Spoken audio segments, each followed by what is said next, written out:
Well, after a day, the coral frag seems to have shut off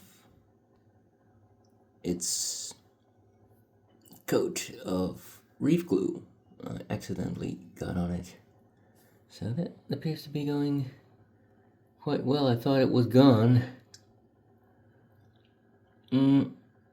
So the trick is for the reef glue, if you have a fresh new tube, to always discard the first little bit of it that comes out.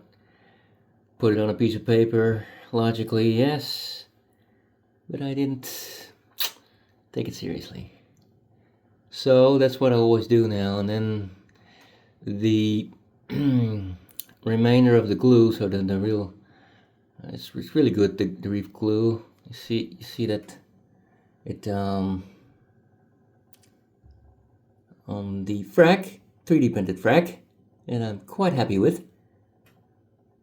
I put on a few extra globs of reef glue. Yeah, and then it works no problem. So then I was able to turn it upside down in the correct format, curl up, and it stuck, and it doesn't float. So it's 10% 3D printed PLA plug, 10mm diameter base. It seems to work quite well. So let's see how this little coral will do. Thank you. This was Print the World, so now you know. Copy and improve, hopefully, if you can.